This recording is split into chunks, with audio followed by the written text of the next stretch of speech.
first thing I wrote about Kyler Murray on the Fantasy Football Winners blog was in June of 2019, a couple months after he'd been drafted. I was doing the team-by-team fantasy rundowns, and I got to the Cardinals and talked about his height. There was a controversy at the time where he was listed at 5'10". One of his teammates, I think it was Marquise Brown, now known as Hollywood Brown, who was sitting next to him or standing next to him. And Brown, I think, was listed around 5'10", and Murray looked shorter. And so there was buzz around the internet of, oh, maybe Murray is not 5'10". On the one hand, doesn't really matter. He's a Heisman Trophy winner, and he got drafted, I think, number 1 overall, and that's all you need to know. The issue I had was when I was researching for that piece, all of the quarterbacks in NFL history, or at least in the modern NFL, the last 30, 40 years, who had been, 5'10" or less, the only one who stood out as anyone who had any semi-remarkable football career was Doug Flutie, and that semi-remarkable was remarkable because it was the USFL. That was primarily why it was remarkable. Great in college, didn't translate to the NFL, did in the USFL. Kyler Murray had that obstacle in front of him. His size made him a greater injury risk, marginally. And as a dual threat quarterback, yes, that was great for now, but what if he was no longer dual threat? What if those injuries added up and he became more of a pocket passer? Then there was concern about his size and his ability to get the ball out and be able to be the great NFL quarterback that many thought he could be, given his draft capital. His second year, he broke through 23.7 fantasy points per game. He dominated, in part because he rushed 133 times for 819 yards and 11 scores. That was the big reason. It's not that he threw for a lot of touchdowns. He had 26. He had 12 interceptions. He had just shy of 4,000 passing yards, which was good, very good. But his passing numbers were not what made him. It was his running numbers, his rushing numbers. He has never come close to matching those rushing numbers since. 2021, he dropped 2.2 fantasy points per game while missing a couple games. A year later, he dropped another 2.7 point fantasy points per game and missed an extra 4 games. So he was, missed 6 games total. 2023, he averaged 0.1 points more, 18.3 per game, but he missed half the season. He missed 9 games. In 2024, he averaged 0.8 points less than that, 17.5 per game. And this year he's averaging 15.5 through 3 games. His just raw passing numbers look roughly on par with what we might expect for someone who will finish with roughly 3,300 yards passing and, roughly 20 to 23 touchdown passes. He's running more than he has in years.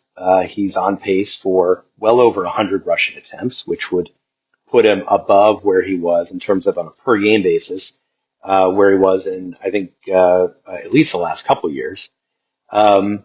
He's also averaging only 5.3 yards per carry, which would be his second lowest. He doesn't have any rushing scores, which may not be fair, with James Conner out of the picture and only Trey Benson as the go-to running back in the backfield. Instead of having 2, he has 1. Maybe Murray will be leaned out a little more near the goal line, so that might help. But there are warning signs, and the warning signs are not just the fact that he's averaging only 15.5 fantasy points per game and is a middling starting quarterback. The warning signs have to do, it's kind of 2 things. One is his talent around him is not where it needs to be. He has Trey McBride. Little room for error as a dominant elite tight end. He has to be great because that's what people invested a 2nd or 3rd round pick to get him. That's the reason to get a guy like Trey McBride. Marvin Harrison Jr. has been a disappointment. He's I think dropped some passes. He's hasn't been on the same page with Kyler Murray. That is a big concern when you are a starting wide receiver, high price starting wide receiver, entering your 2nd season. You're 23 years old. You have more than double the targets of any other wide receiver on the team. You should be at this point a safe weekly starter. Harrison is not a safe weekly starter. He's averaging about 3 catches for about I don't know, 45 yards, and he has one score in 3 games. That's not going to cut it. The step down from there is huge. I had thought Michael Wilson would step up as the number 2 receiver. He has not. He has wilted. He has a touchdown, but he's averaging 1 catch for 7 yards in 3 games. The next step would be Elijah Higgins. And I don't know that anyone is expecting to ever pick up in their fantasy leagues Elijah Higgins. Greg Dortch is someone who has been a fill-in the past and has done fairly well. But just like Zay Jones, these guys are fringe, deep league, radar, kind of receivers, on the radar receivers. They're not guys you would actually pick up. They're just, if Harrison gets hurt, well, someone has to be the number 1. Maybe I'll take a chance on this guy. But for now, Harrison's the number 1. He's not getting it done. And that is impacting Kyler Murray because Murray only has Trey McBride that he can genuinely lean on a week-to-week basis. That is risky for a guy who is expected to be a top 14 quarterback and is instead descending into this kind of top 16 to 18 realm if he doesn't turn things around. His rushing game is, like I said, he's trying, but that's also part of the problem. He's running, but he's not doing much with it. So the second part of this, and it might tie in with his limited personnel. And this might tie in with just where Kyler Murray is at a quarterback as he's approaching his 29th birthday. And he's kind of, all the wear and tear of the league that maybe someone of his size, and maybe that's not fair to say, but he does have an injury history and it is a concern. And we have to at least acknowledge that maybe it's had some impact on his performance.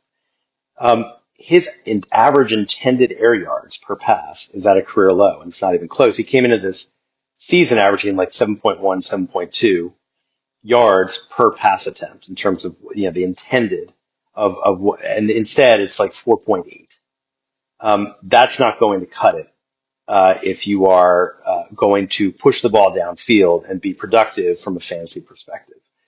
Some of that, again, might be attributed to, his lack of receiving talent outside of Trey McBride. Harrison is receiving talent, but it's unrealized receiving talent, so I'm not counting it at this point.